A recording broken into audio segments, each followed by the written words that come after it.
Graça e paz, pode sentar-se, irmãos. Que bênção podermos estar na casa do Senhor. Significa que mais um dia a misericórdia do Senhor se renovou sobre a nossa vida e nós podemos estar na casa do Senhor.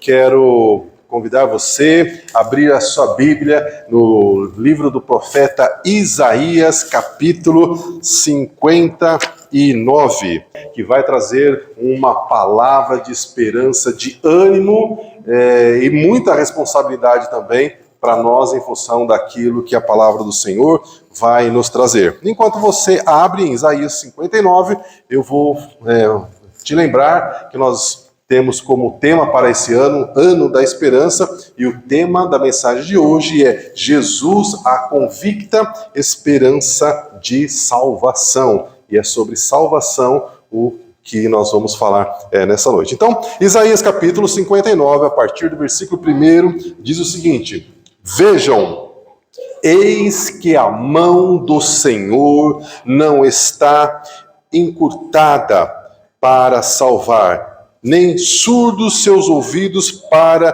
que não possa ouvir. Versículo número 2. Mas as vossas iniquidades fazem separação entre vós e o vosso Deus, e os vossos pecados têm ocultado o rosto dele de vós, para que ele não vos ouça. Vejam, o braço do Senhor não está encolhido para que não possa salvar, e o seu ouvido surdo para que não possa ouvir. Meus irmãos, quando nós falamos de salvação, a primeira pergunta que algumas pessoas fazem é: salvar do quê? Porque afinal de contas, eu nunca roubei, eu nunca matei, eu nunca fiz nada de mal para ninguém, porque é que eu preciso de salvação. E nós que estamos na igreja, nós temos essa resposta, porque quando Deus criou Adão, criou Eva, ele deu uma ordem ao casal, e esse casal desobedeceu. E parece que é uma coisa tão simples, mas nós precisamos entender, lembrar que a vontade do Senhor, ela é obedecida em todo o universo. E na oração do Pai Nosso, a gente tem um deslumbre disso, naquela parte que diz, Senhor, seja feita a sua vontade, assim na terra como é feita no céu. Porém, na terra, a vontade do Senhor, infelizmente, ela não é obedecida. Então, nós precisamos pensar aquilo que seria a nossa vida se o pecado não tivesse entrado no mundo. Você já parou para pensar como seria a nossa vida se nós não tivéssemos a influência do pecado sobre o nosso dia a dia, sobre as pessoas da nossa família? Muitos de nós nunca parou para pensar sobre isso, porque a gente já vive numa panela, com água quente, a gente já se acostumou com a água pelando, que o nosso negócio é pular de um lado, pular de outro, mas a gente nunca pensou como seria não enfrentar uma situação como essa. Mas eu quero então te dar um deslumbre, uma pitada, uma ideia de como seria a nossa vida sem o pecado e como será um dia, Então imagine você pensando sobre as nossas emoções. Você já alguma vez na vida ficou com as suas emoções abaladas? Eu poderia levantar os dois braços, com certeza. Quantas vezes eu já fiquei com as minhas emoções abaladas. Então, imagine você uma pessoa que tem, por exemplo, um trauma. Se o pecado não tivesse entrado no mundo, essa pessoa não teria esse trauma. Tem gente, por exemplo, que não entra em elevador, tem gente que tem medo de altura, tem gente que tem medo de barata. Apesar que o medo de barata parece que é quase que compreensível, entre as irmãs, É um medo justificável, Mas, enfim, nós não teríamos trauma. Vamos pensar numa coisa mais grave, vamos pensar numa depressão. Se o pecado não estivesse no nosso mundo, você já parou para imaginar que ninguém teria depressão? Você já parou para imaginar que se nós não tivéssemos a influência do pecado no nosso mundo, ninguém teria síndrome de pânico? Ninguém teria amargura na sua alma, ninguém teria aquele desespero, ninguém teria autoestima baixa de achar que é feio demais, que não é alto o suficiente, que a pele não está boa e por aí vai. Por quê? Porque isso são coisas que foram inseridas no nosso mundo depois da presença do pecado entre nós. Se o pecado não estivesse entre nós, nós não teríamos nenhuma criança com síndrome de Down. Porque todo o desequilíbrio que nós sabemos que existe foi causado pela presença do pecado. E eu vou fazer uma pausa aqui só para fazer uma observação que eu estou com medo de depois esquecer. Eu não estou dizendo que uma pessoa que tem depressão, que tem síndrome de pânico, que é ansiosa, que tem um trauma, ela só está vivendo isso porque ela está dentro de uma vida pecaminosa, que ela está pecando. Eu não estou dizendo isso. Eu estou falando sobre a presença do pecado, que eu vou explicar melhor daqui a pouco.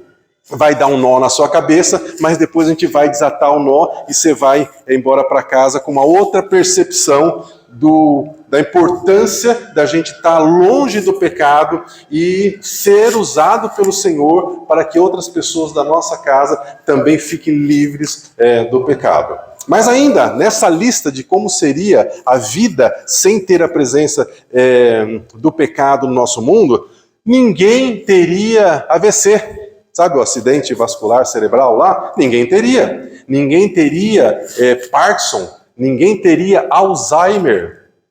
Já parou para pensar como seria boa a vida? Mas vamos pensar também nas questões mais sérias de câncer. Ninguém teria câncer. Ninguém ficaria hospitalizado. Ia acabar a profissão de psicólogo, de psiquiatra, de médico. Olha que bênção, né? A gente não teria esse tipo de dificuldades. Mas a gente não teria câncer, nós não teríamos a morte. Meus irmãos, como é triste ir em um velório. Como é triste aquele momento em que a pessoa da funerária fecha o caixão. Como é triste aquele momento em que a gente desce o caixão. Misericórdia, porque nós não fomos criados para isso. Mas o Senhor tinha dado uma advertência, que se eles desobedecessem, eles iriam morrer. E nós, como descendentes deles, estamos sujeitos a isso. E talvez, você já tenha ouvido alguém dizer que não acredita em nada disso. Mas, olha que coisa interessante. O apóstolo Paulo, que teve uma experiência de ser arrebatado até o terceiro céu e nos trouxe muitas revelações que nós não tínhamos antes, ele traz uma informação que ela é muito valiosa para nós entendermos do mal que nos cerca. Ele diz em Romanos, no capítulo 7, versículo 25, o seguinte: eu, com o meu entendimento, eu sirvo a lei de Deus. Ou seja, eu de bom coração, eu quero servir a lei de Deus. Mas com a minha carne, eu sirvo a lei do pecado. E quando então nós estamos falando que ele está servindo a lei do pecado, ele traz uma definição mais profunda do poder que é o pecado. O pecado não é apenas uma definição de errar o alvo, de desobediência ao Senhor. O pecado é uma lei. E como é uma lei poderosa, todas as pessoas estão sujeitas a essa lei. Para ficar mais fácil, a gente pensa em leis, a gente pensa em leis federais, leis estaduais, leis municipais, mas a gente tem leis também de algumas áreas do saber, por exemplo, as leis da física, as leis da química, as leis da biologia. Exemplo ainda mais claro, Existe uma lei, um princípio que diz que dois corpos não podem ocupar o mesmo espaço ao mesmo tempo. Mas eu penso que o melhor exemplo para nós é a lei da gravidade. Uma pessoa pode não saber que a lei da gravidade existe. Pode não saber que o nome é esse, mas se essa pessoa subir num telhado e ela escorregar e ela cair, ela vai se machucar. Dependendo da altura, ela vai morrer. Por quê? Porque a lei da gravidade, ela não está preocupada se a pessoa conhece que ela existe, né, ou não. A lei da gravidade, ela impõe uma situação pelo seu poder que todo mundo que tiver numa certa altura vai ser puxado para baixo e vai ser puxado com força. E quanto mais alto, maior a força. Entende? Então o pecado é a mesma coisa. O pecado é uma lei, o pecado é uma força que não tem como você escapar. E aí então, nós temos a lei de Deus que foi dada através dos profetas, né, para que as pessoas obedecessem à lei. E nós vimos, através da história, que ninguém conseguiu cumprir essa lei, porque o próprio pecado em nós não nos deixa obedecer essa lei. E aí, então, nós temos uma situação que nós vemos a pessoa, né, como eu mencionei, dizer, eu não preciso ser salvo de nada. Eu nunca roubei, eu nunca matei, eu nunca fiz mais mal a ninguém. Mas essa pessoa, ela também fica doente. Por quê? Por causa da lei do pecado, por causa da força que o pecado exerce nela, ela acreditando ou não acreditando. Essa pessoa também morre. E assim vai. Então, todos nós estamos sujeitos à lei do pecado, acreditando nela ou não, conhecendo ela ou não, ela está aí exercendo o seu poder sobre nós. E em Romanos, no capítulo 3, versículo 23, o apóstolo Paulo diz, todos pecaram e destituídos estão da glória de Deus. Em outras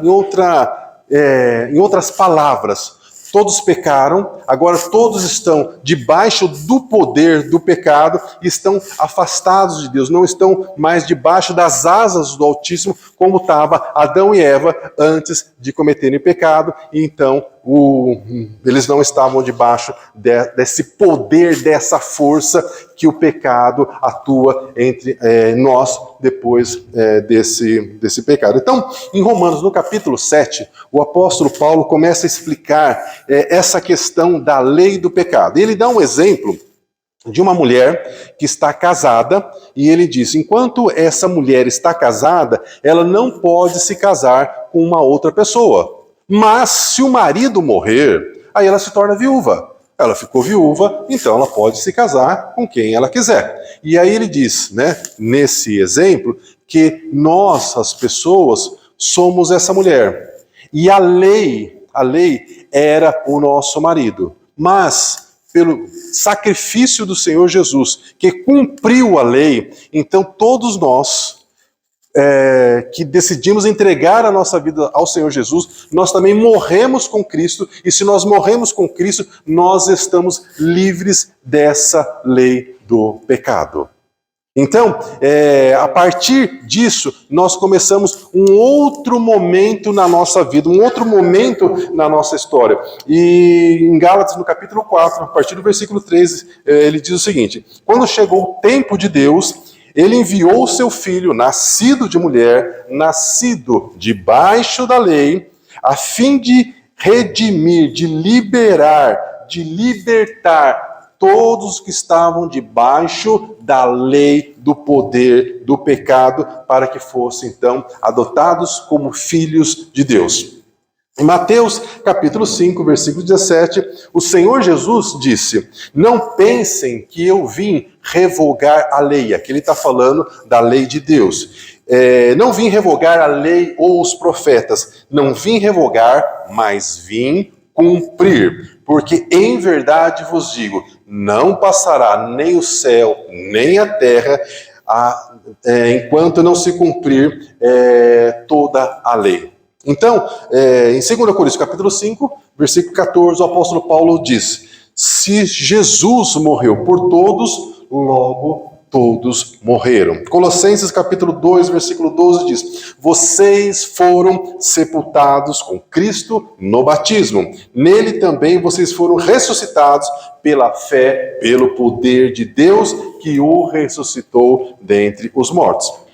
Romanos capítulo 7, versículo 6 diz: mas agora, morrendo para aquilo que antes nos prendia, fomos libertados da lei do pecado, para que sirvamos conforme o nosso novo modo do Espírito, e não segundo a velha forma da lei. 2 Coríntios capítulo 5, versículo 17, eu amo esse versículo. Assim, se alguém está em Cristo, ou seja, se alguém nasceu de novo, entregou a sua vida ao Senhor Jesus, essa pessoa é uma nova criatura e as coisas velhas já passaram e eis que tudo se fez novo. Aleluia, glória a Deus. Então, meus irmãos, nós temos uma explicação pelo apóstolo Paulo do poder que o pecado exerce no mundo, no poder que o pecado exerce nas pessoas, e nós, sozinhos, jamais conseguiríamos nos libertar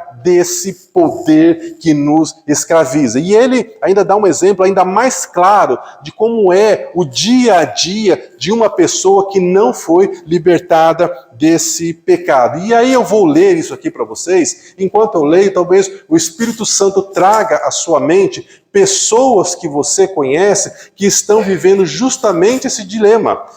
Talvez presa no vício das bebidas, das drogas ou numa outra coisa ilícita, que diz que vai parar, que vai mudar e a pessoa não consegue. Então, em Romanos no capítulo 7, a partir do versículo 14, o apóstolo Paulo então relata esse dilema, essa dificuldade, né, de quem está preso pelo pecado. Ele diz: eu sei que a lei é espiritual, contudo, não sou espiritual, pois fui vendido como escravo ao pecado. Então, quem é escravo do pecado, né, de fato fica ali debaixo dessa escravidão, não tem voz ativa, não pode decidir o que fazer, que é o que ele está relatando. Então ele diz assim: eu não entendo o que eu faço, pois eu não faço o que eu desejo, mas faço o que eu odeio.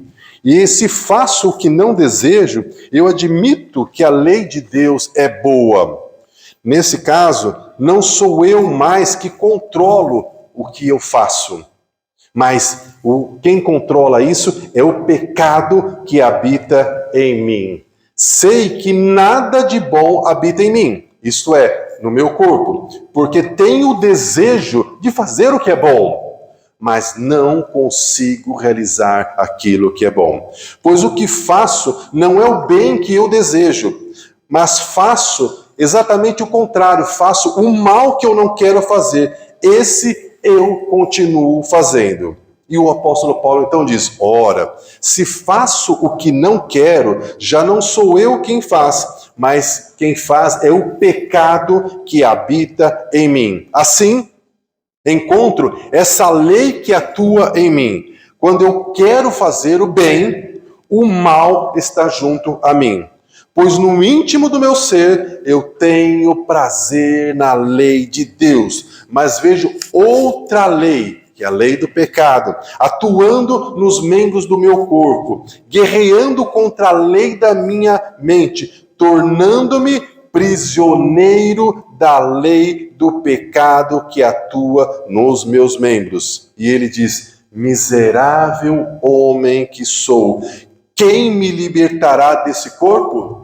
E aí então, né, o apóstolo Paulo, ele vai dizer num outro momento, no capítulo 6, né, onde abundou o pecado, superabundou a graça. Então, na continuação, em Romanos capítulo 8, o apóstolo Paulo começa a dizer então a transformação, a libertação dessa mesma pessoa que está vivendo isso, depois que ela teve a experiência de novo nascimento, dela se entregar ao Senhor Jesus. Ele diz: agora, depois, né, de passar pelo novo nascimento, agora não há nenhuma condenação para aqueles que estão em Cristo Jesus, porque a lei do Espírito de vida me libertou da lei do pecado. Aleluia, glória a Deus. Então, meus irmãos, na vida cotidiana, na prática, depois que você sair daqui, o que você tem que ter em mente? Que muitas das vezes você está lá lidando com seu filho, lidando com o seu cônjuge, lidando com outro parente, ou mesmo no trabalho, com pessoas que não tiveram a experiência de novo nascimento que você teve. E o profeta Ezequiel, ele retrata que quando a pessoa está presa pelo pecado, o coração dela é como se fosse um coração de pedra. E esse coração de pedra, ele não tem recuperação, não tem o que fazer com ele. Somente o Senhor é que pode nos dar um novo coração, e ele diz que ele vai nos dar um coração de carne. Então, o que na prática nós precisamos saber? Nós estamos conversando com uma pessoa que já passou por essa experiência de novo nascimento? Ótimo. Estamos conversando com uma pessoa que ainda não passou por essa experiência de novo nascimento? O tipo de conversa tem que ser outra. Agora, uma pergunta que talvez você diga: mas se eu já entreguei a minha vida ao Senhor Jesus, por que é que eu ainda tenho trauma? Por que é que eu ainda passo por dificuldade no meu corpo? Por que eu enfrento uma doença? Por que tantos irmãos têm câncer? Por que tantos irmãos sofrem acidentes que uma outra pessoa que estava errada e a pessoa morre? Porque nós ainda estamos vivendo em um mundo em que o pecado está atuando. Mas talvez você diga: mas eu já entreguei a minha vida ao Senhor Jesus, o Senhor Jesus já fez a obra da cruz. Sim, é verdade, mas existe um tempo, um dia determinado pelo Senhor em que isso vai acabar. Um exemplo simples. Imagine você uma eleição para prefeito, e o atual prefeito perde a eleição. No dia seguinte, ele continua sendo prefeito.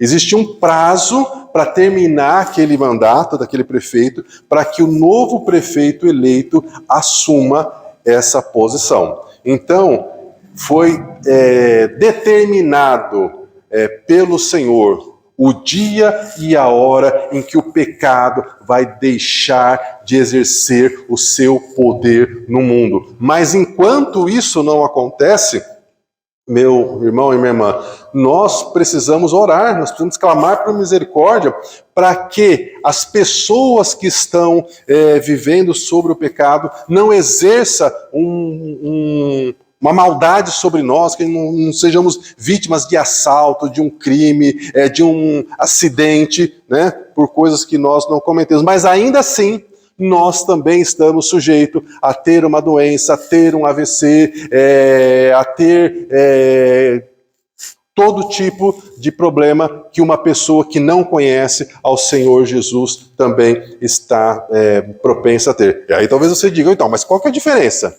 A diferença é que aqueles que estiverem vivos quando o Senhor Jesus voltar, e aqueles que já tiverem dormido no Senhor quando Jesus voltar, e passarem por isso, e passarem por uma doença, e passarem pelo câncer, e passarem por todo e qualquer tipo de problema no físico, nas emoções, quando o Senhor Jesus voltar, ele disse que ele vai nos dar um corpo glorificado, um corpo que nunca mais passará por dor, um corpo que nunca mais morrerá, um corpo que você não vai precisar fazer regime. Amém? Glória a Deus? Oh, aleluia, né? Então, irmãos, a diferença é essa, é que no final nós vamos ver a diferença entre aqueles que servem ao Senhor e aqueles que não servem. Mas enquanto esse tempo não chega, nós precisamos vigiar, nós precisamos viver com sabedoria, porque os dias são maus e, infelizmente, eles vão piorar, porque todo o cenário mundial está sendo formado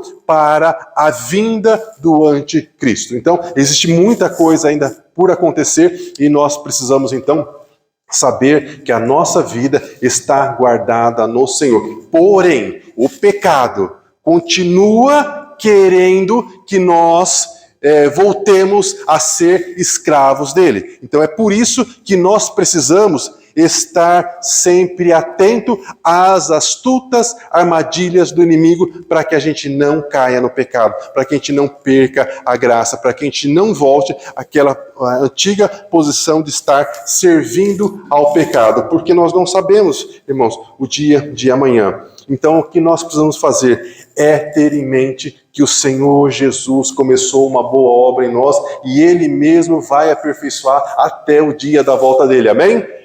Bom, uma pequena definição da nossa experiência em Cristo. Primeiro, o Senhor nos tira da lama. A lama aqui é um exemplo representa o pecado. Primeiro, o Senhor nos tira do pecado, o Senhor nos tira da lama. Depois, no nosso dia a dia, o Senhor vai tirando a lama de nós. Isso é santificação. Então imagine uma pessoa que está na lama. Você tira ela, né? Ela estava lá num buraco, lá na lama. Você tira ela, mas ela não está toda cheia de lama?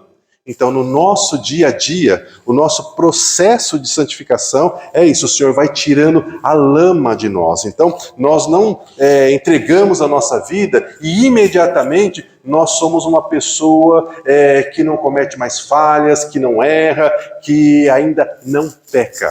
Né? Então, em 1 João, no capítulo 8, 1 João capítulo 1, a partir do versículo 8, ele diz o seguinte: se nós dissermos que nós não temos pecado, nós enganamos a nós mesmos. Mas se confessarmos os nossos pecados, Ele é fiel e justo para nos perdoar os pecados e nos purificar de toda a injustiça.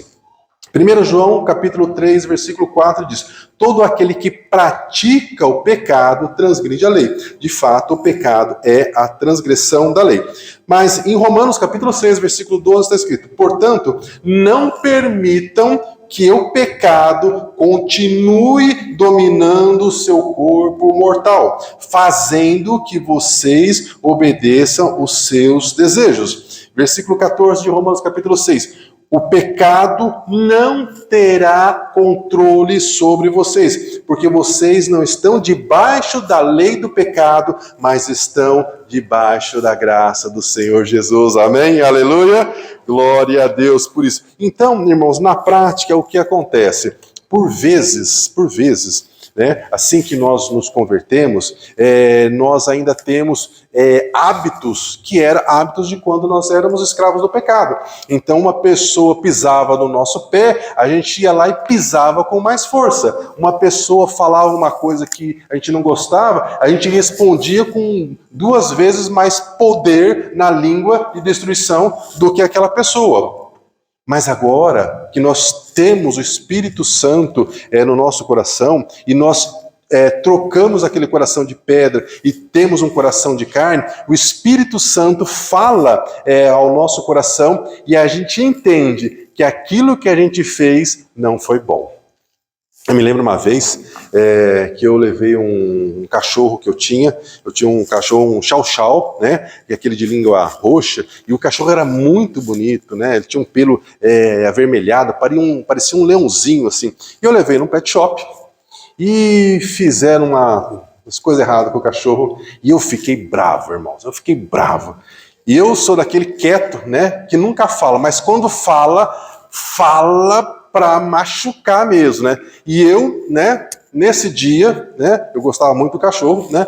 Eu peguei a moça lá, mas eu falei, não fui mal educado, não falei palavrão, né? Fui na educação, mas eu fui pisando na moça, né? E fui duro, falei tudo que eu achei que tinha que falar e fui embora para casa. Cheguei em casa, dei um tempo, o Espírito Santo virou para mim e falou assim: e aí, tá feliz agora depois de falar tudo aquilo que você falou? Irmãos, quando o Espírito Santo começa a fazer pergunta para você, você já começa a pedir, clamar por misericórdia, que você não entendeu ainda o que você fez, mas você sabe que alguma coisa você fez de errado. E eu, né, mas Senhor, o Senhor sabe que eu não falei nada de errado, não falei nenhum palavrão, não desabonei a moça em nenhum momento, eu só falei a verdade. Então, mas você foi duro. As palavras têm poder para matar. Você não sabe o que aquela moça está passando. e ela não deveria ter ouvido aquilo que você falou. Então você vai voltar lá e você vai pedir perdão para a moça. Eu falei, não, senhor, não vou não, o senhor vai me desculpar, mas o senhor sabe que eu estou certo, olha o que fizeram com o cachorro, onde já se viu, né? E aí, senhor, você vai voltar lá, você vai pedir perdão para a moça, porque aquela moça está com problemas e ela não pode ir para casa com aquela carga que você colocou no ombro dela. Senhor, eu não vou, porque, afinal de contas, eu também vou passar vergonha, onde já se viu, eu falo, depois eu desfalo. Não vou. E aí eu fiquei nessa luta com o Senhor. Eu não sei se você já teve uma luta assim com o Senhor falar para você fazer um negócio e você fala assim, não vou fazer. Bom, chegou uma altura daquela tarde, né? Eu tinha que ir antes do pet shop fechar, né? Que eu não aguentava mais. Eu não sei explicar isso, né? Mas é uma espécie de peso que não é peso, é uma pressão que não é uma pressão. Você não consegue pensar em outra coisa a não ser aquilo que você tem que fazer. Quando a palavra fala que o Espírito Santo tem o poder de convencer, irmãos, acredite, tem. Resumo da história, né? Faltavam uns 15 minutos para o pet shop fechar, quem é que aparece lá? O bonitão aqui. Cheguei lá no pet shop, o pessoal do pet shop já me viu lá, já ficou todo mundo, né, preocupado, né? Aí eu falei assim, olha, eu precisava conversar com aquela moça de novo. Aí o pessoal já não queria deixar eu conversar com a moça. Não, mas pode falar, né, algum outro problema aconteceu? Não, eu preciso me desculpar com a moça. Aí depois que eu falei que eu queria me desculpar com a moça, aí, né, com muito custo chamar a moça. Aí eu, né, falei assim, olha, eu vim aqui para me desculpar com você, porque apesar, né, de eu achar que eu estava na minha razão, essa famosa frase, eu estou na minha razão, irmão, toma cuidado com isso, porque às vezes a sua razão não é a mesma razão do Espírito Santo, e quem tem razão no final das contas é sempre o Espírito Santo. Bom, comecei a pedir perdão para a moça, pedir desculpa, a moça começou a me olhar estranho, assim, a moça começou a querer chorar, irmãos. E aí o Espírito Santo falou, tá vendo? Se não tivesse vindo aqui, hoje, para essa moça ia ser complicado. Eu nem quis perguntar para o Senhor o que ia acontecer com a moça, né? Sei que eu pedi umas 20 vezes perdão para ela, que eu tinha sido duro demais, que não sei o quê, coisa parecida e tudo mais, e fui embora. E aí fui embora, irmãos. Aí aquele peso, aquela pressão, parecia que eu já não estava nem andando pela rua, assim, eu estava já flutuando de tão leve, sabe? Então é isso que acontece conosco quando nós vamos para o reino de Deus. A gente continua a pisar na casca da banana, a gente continua a escorregar, a gente continua falando o que não deve, né? Machucando as pessoas. Mas aí o Espírito Santo fala com a gente. E quando o Espírito Santo fala, a gente precisa obedecer, porque ele está dando uma direção daquilo que nós precisamos fazer. Então, é nesse sentido que nós, que já passamos por isso, precisamos entender a voz do Senhor falando conosco. Mas e as pessoas que ainda não tiveram um novo coração, que não ganharam um novo coração? A nossa maneira de tratar com eles tem que ser diferente, porque eles não conseguem entender aquilo que nós falamos. E de fato, a própria palavra diz que isso só se discerne espiritualmente, parece loucura para as pessoas, mas nós precisamos, né, ter essa informação, esse conhecimento, porque aí as coisas vão ficar mais fáceis. Por exemplo, meu filho não é convertido. Então, por vezes, eu falo com meu filho sobre uma coisa lá que ele está me desobedecendo, né, e eu preciso entender que ele não tem um novo coração. Então, eu como pai vou corrigir, vou dizer o que não pode, não sei o que e tudo mais, mas a reação dele não é porque ele simplesmente não gosta de mim. É porque o coração duro faz colocar na boca da pessoa palavras duras.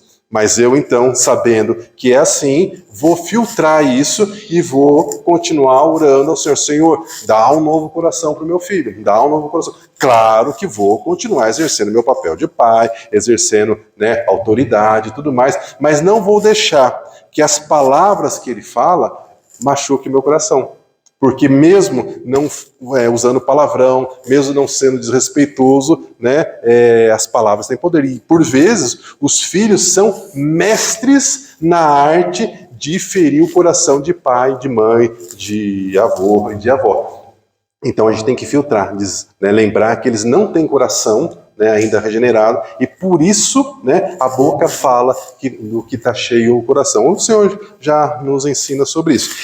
E enfim, meus irmãos, o nosso tema, é Jesus a convicta esperança de salvação, salvação para aqueles que ainda não conhecem o Senhor Jesus, e esperança para nós que já temos essa salvação. Hebreus, no capítulo 12, existe uma palavra de exortação para nós que diz: nós que estamos rodeados de uma tão grande nuvem de testemunhas, deixemos de lado todo o embaraço e deixemos de lado o pecado que tão de perto nos rodeia e corramos com paciência a carreira que nos está proposta. Nós lemos no começo: vejam, o braço do Senhor não está encolhido para que não possa salvar, e o seu ouvido não está surdo para que não possa ouvir. Lucas capítulo 19, versículo 10, porque o Filho do Homem veio buscar e salvar o que se havia perdido. E todos quanto receberam, João 1, capítulo 1, versículo 12 de João, mas a todos quanto receberam, deu-lhes o Senhor o poder de serem feitos filhos de Deus, a todos aqueles que creem no seu nome.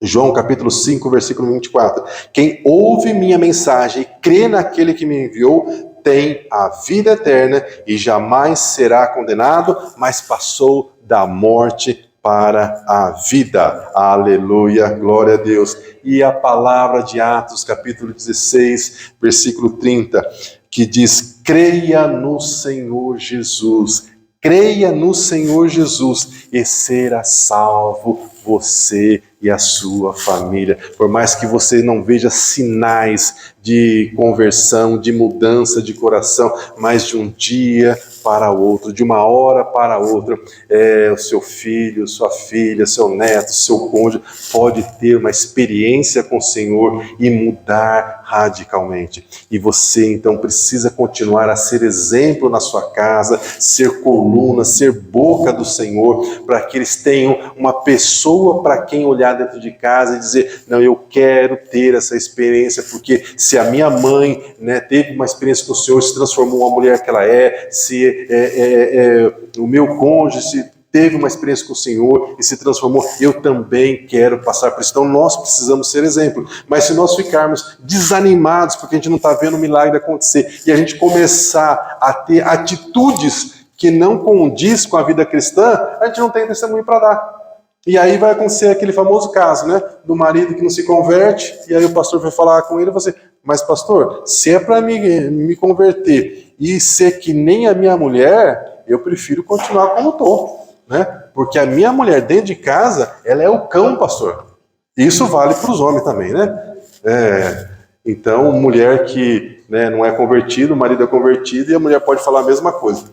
Então nós precisamos ser testemunhas do amor de Deus dentro da nossa casa, entre os nossos familiares, com a nossa boca, com o nosso testemunho, no nosso trabalho, em todos os lugares em que nós tivemos. Amém? Então quero convidar os irmãos do louvor para voltarem, por favor, e ler Romanos capítulo 10, versículo 9, que está escrito: se você declarar com a sua boca que Jesus é o Senhor e crer em seu coração que Deus o ressuscitou dos mortos, você será salvo. E vou ler Ezequiel capítulo 36, que fala sobre aquele momento da mudança de coração. Ele diz: darei a vocês, diz o Senhor, um novo coração e porei um espírito novo em vocês. Tirarei de vocês o espírito de pedra e lhes darei um coração de carne. Porei o meu espírito em vocês e os levarei a agirem segundo os meus mandamentos. Vocês serão o meu povo e eu serei o seu Deus. Aleluia, glória a Deus. Irmãos, vamos ficar em pé. Vamos louvar ao Senhor e saia daqui com essa palavra no seu coração, que o braço do Senhor não está encolhido, mas existe um tempo determinado para o Senhor, para todas as coisas, até para o momento em que cada uma das pessoas da nossa família será alcançado. O Senhor tinha um dia determinado para alcançar o apóstolo Paulo, e no dia e na hora determinado o Senhor o alcançou, e nós cremos que assim também será com a nossa família, e nós poderemos dar testemunho daquilo que o Senhor irá fazer na nossa casa, na nossa família. Amém? Aleluia. Vamos louvar o Senhor. Queremos o teu nome agradecer e agradecer-te por todas nossas vidas. Confiamos em teu infinito amor. Só tu és o Deus eterno sobre toda a terra e céu.